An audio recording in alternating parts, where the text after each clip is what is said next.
Welcome to Giants Baseball 101. I'm Gabe Vaughn, your host.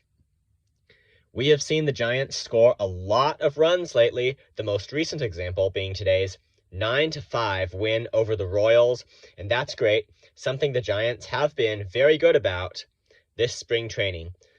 Of course, they have also had their slow days offensively, 0 runs, maybe 1 or 2 or 3. But when the offense is not cool, it seems to be hot. When it's not cold or cool, like 1 or 2 runs, maybe 2 in the full 9 innings, they come, maybe even on an error. Not saying that that's always how it happens, even on bad offensive days. You will see maybe 1 home run at one time, but other than that, the team really struggles to get runners home when they get on base, and they leave a lot of runners on base. But recently, the Giants have scored a lot of runs, and that's really good. Of course, it does not give you absolute confidence of having a good offense in the regular season, because come opening day, every team's ideal roster carries only major league level players, pitchers included. I say ideal because teams have to call up players at times who they don't do too well in the majors. That's just the way it happens, and either they are not major league level players at all, or they are prospects who are just not ready for the majors yet. But every team's ideal goal is to have an opening day roster full of major league level players, and the preferability on that is that doesn't mean mediocre either. It means above average. That's the ideal. Still, even though the ideal doesn't always happen, the Giants are going to have some good teams to play, and I just said an obvious thing, but think about the Dodgers, that's the thing to be aware about. So as long as they can adjust, and as long as they can hit major league pitching, that should be good. Because the Dodgers, I expect them to be tough competition. It's not just the Dodgers, but definitely them. There's just going to be tough competition out here in the West, like all around baseball. And the Giants, if they're going to try to get ahead of everybody, they're going to have to keep playing, really this kind of baseball or close to it. And that doesn't always mean they have to score 9 runs every day. No, as many days like that as possible. But it does mean that, for one thing, we're going to have to be able to count on the pitching on days when the offense is a bit slow in general. And it also means that there's going to have to be at least a chance of coming back in the 9th inning, which there was not back in, say, 2017, 2018, most of 2019, and a lot of 2020. But in 2021, they had some notable comeback achievements in the 8th and 9th innings when behind. That was valuable to the team. But as far as whether this team is going to be able to be hot offensively against major league pitching, I would just point out that the lineup itself is not yet their full opening day lineup. And Brandon Crawford was out of the lineup today. I'm not exactly sure why that was. Whether it was that Kapler and the trainers and coaches and everybody thought that an off day might actually be good for him to help him get out of his slump. That may be. I don't know. But it goes without saying that that's a slump that we're really going to need him to get out of. So the team's performing, and the other teams don't have all of their major league pitchers in. They're still using their minor league pitchers, obviously. The Giants are still using their minor league hitters, too. They played this game without the likes of Lamont Wade Jr. and Darren Ruff. Neither of the two was in the lineup, and it still performed really well. Thairo Estrada, he's the first hitter that we're going to talk about. He had 2 hits today. He's just dynamic in spring training. And that's great. He started out in 2021. Well, I wouldn't say he started out really hot. I'd say he got that way as the season progressed. Then he did cool off near the end. He was ultimately left off of the postseason roster. And now this spring training, his bat is picking up. And we'll see if that is indicative of what he can do in the season. If he could really be a starting option, I would say that he is probably first in line as a bench option for right now, but as we see things progress, the Giants have lost some players, and if he could be a starting option, at least on the depth chart, that's going to be one thing that the Giants would be really grateful for.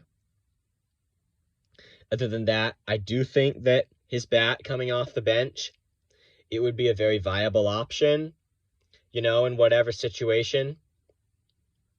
So I think I do have higher expectations for Estrada than I would have before I saw him perform. Curt Casali had another hit today. That's just incredible. Casali's average, I believe, sits at 400. Again, spring training is a small sample. It's not sustainable, but last year's slump, Casali just seems to be breaking out of it, and I hope that is more than just a short breakout, too. So I think the thing for the Giants right now is going to be no more injuries. That's going to be imperative. I mean, that is just going to be imperative right now. Lamont Wade Jr., it is pretty clear that he's not going to be ready for opening day. It's going to be important that his injury is not extended any longer than it should be. I mean, sometimes it happens. A player will have an extended period of time on the IL, and things all go haywire from there.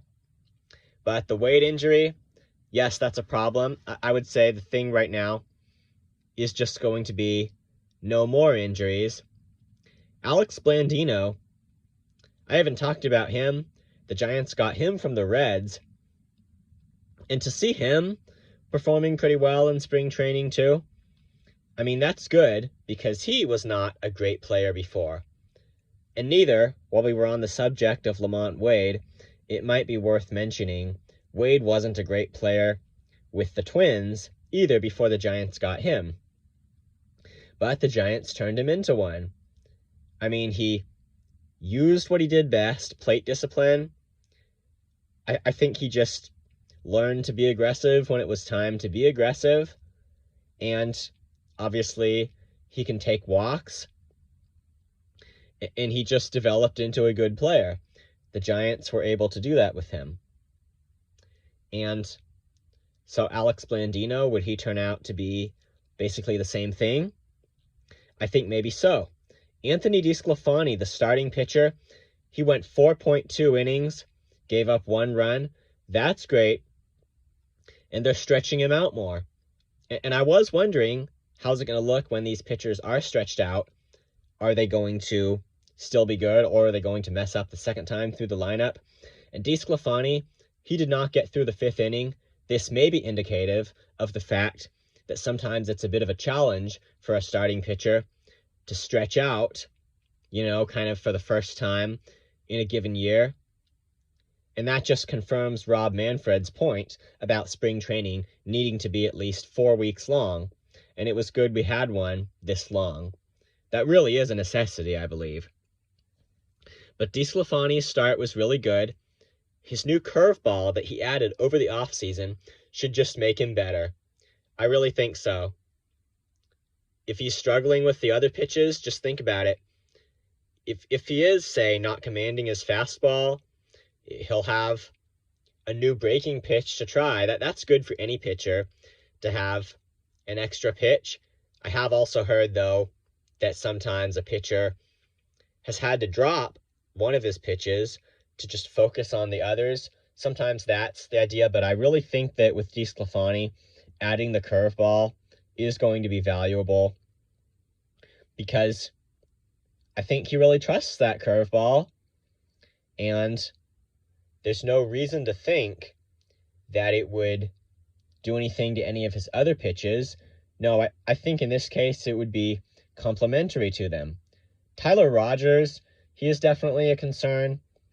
He gave up an earned run, got one out today. So that's a bit concerning. I think I'm still optimistic and hopeful that his issue is just, the kind of pitcher he is, that he needs to appear in a lot of games. I am still hopeful that that is the only real issue. But, it would not be good to open the season and have Rogers struggle, because he's the 8th inning guy, and he can pitch a whole lot of 8th innings. They don't need to worry nearly as much about resting him, but he is going to have to be good. The rest of the bullpen, it is looking good, I think. Jake McGee won a scoreless inning. Jose Alvarez, Dominic Leone. I think if those guys can just be solid in either the middle innings or the back end of the bullpen at any time when it is most necessary for them to come into a game, I think that we will have a good bullpen. So thank you for watching Giants Baseball 101. I will see you next time. Please subscribe if you have not. And I look forward to joining you after next game.